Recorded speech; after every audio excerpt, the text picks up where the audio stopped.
The vaccine is coming out soon. I won't be talking about it, but I will tell you about the company behind it.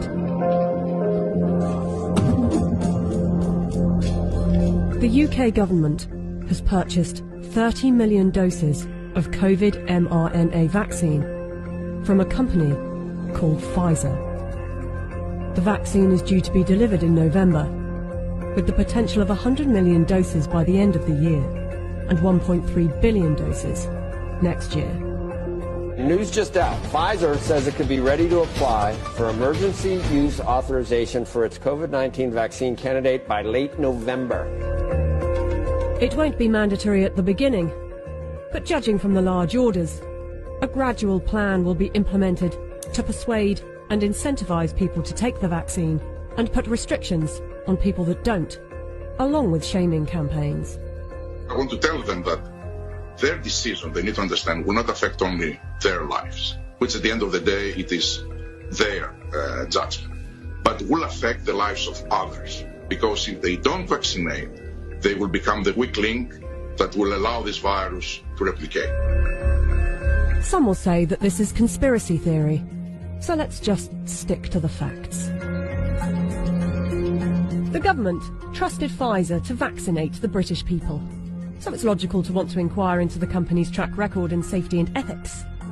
After all, they must be trustworthy in fighting for humanity, right?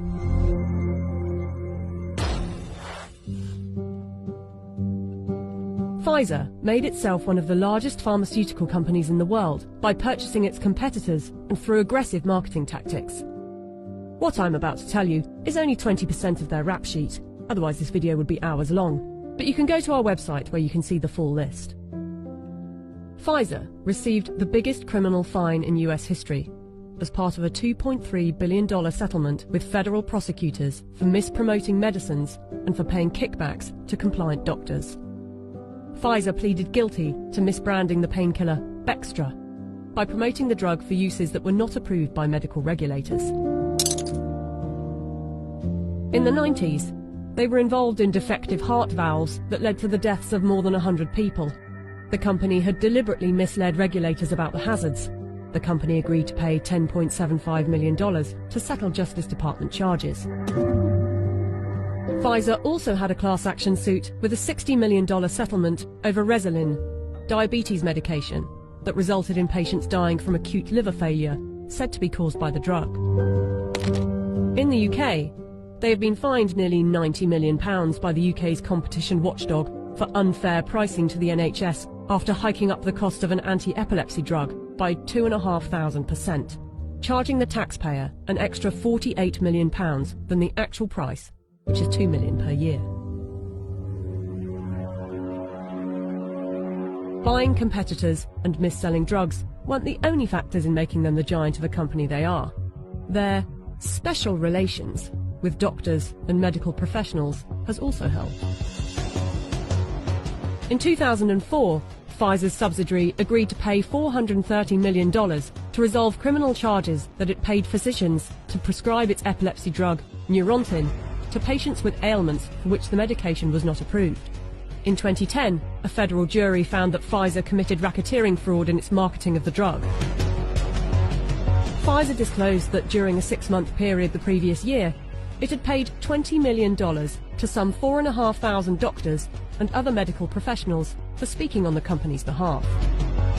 In 2012, the US Securities and Exchange Commission announced that it had reached a $45 million settlement with Pfizer to resolve charges that its subsidiaries had bribed overseas doctors and other healthcare professionals to increase foreign sales. But some of you might say they are a business and they don't get to make billions a year by not being competitive. They're still trying to help humanity. Pfizer was sued in a US federal court by Nigerian families who accused the company of testing a dangerous new antibiotic called Trovan on children without parents' consent and using their children as human guinea pigs. A panel of medical experts concluded that Pfizer had violated international law, and the company agreed to pay $75 million to settle the lawsuits in Nigerian courts. The US case was settled for an undisclosed amount. Amid widespread criticism of high pricing for poor countries, and in particular AIDS medications, Pfizer offered to donate a 2-year supply of its drug, Diflucan, worth $50 million to the South African government. Yet in 2003, Pfizer backed away from the company's plan to license its AIDS drug for low-cost distribution in poor countries. The list goes on. I don't want to bore you with it. But ask yourself, if it was a car manufacturer, would you buy a car from them? We plan to honor our history, and we will only bring to the world a vaccine that has been proven safe and efficacious. If Pfizer is trustworthy enough to be given one of the keys to vaccinate the population with something that was knocked up in a few months, and with such a track record for safety and ethics, I know what I think. Do you?